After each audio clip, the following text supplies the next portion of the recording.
di leen jaajëfal bu baax a baax ci ànd bi ak seen chaîne YouTube di Zal TV fas yéene leen jukki lenn ci xibaar yi nga xam ne ñu wàcc tey jile dooree ko ak taw yi ñuy nemmeeku jamono ji ak loraange yamu jur yenn saay ak dënnu bi nga xam ne faat na nit fële ca Kaolack ci diwaan bu ñuy wax Njaago 2 loolee tey jii la am askan wa di sàkku ñu defal leen ay li nga xam ne mooy ay paratonnerre. ñetti xale yi réeroon te ñu mujj leen gis ñu ñàkk seen bakkan ci benn oto bu pan yëf yi xewoon ca Thiaroye-sur-Mer xale yooyee jël nañ seeni néew yóbbu leen ca hôpital Idrissa Pouye bu Grand Yoff di CTO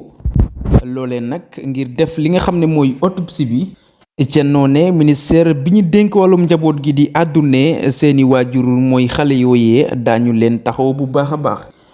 Ahmed Suzanne Camara yoon jàpp na ko loolee nag am ci ndigalal procureur général lañu ko toppe nag dese naa leer waaye njortees na ne ay kàddu yu ñagas yu mu jël teg ko ci président de la république Bassirou Diomaye Faye moo tax waaye lu ci mën di am rek daañu ko xam fi léegi ay waxtu yu néew gannaaw ba nga xamee ne dina jàkkaarlu ak ki nga xam ne mooy procureur général ngir mu wax ko lan la koy toppee. moom président Bassirou Diomaye Faye sax di njiit réewu Sénégal ñu ngi koy xaarandi fa la nga xam ne mooy diwaanu France foofu nag dina fa dem ngir teewee sommet bi ñu jagleel sport ak développement durable waaye tamit ubbi teeg li nga xam ne mooy Jeux olympiques 2024 yi amee foofe ca Paris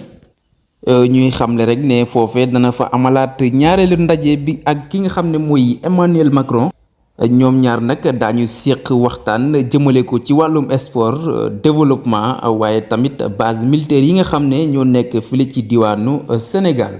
mbokk yi lii lañ amoon yéene jukkil leen ko ci lenn ci xibaar yi wàcc bés bile tey di leen jaajëfal bu baax a baax ci ànd bi ak Zal TV di leen wax ngeen wéy di abonné di partager di aimer waaye tamit di commenter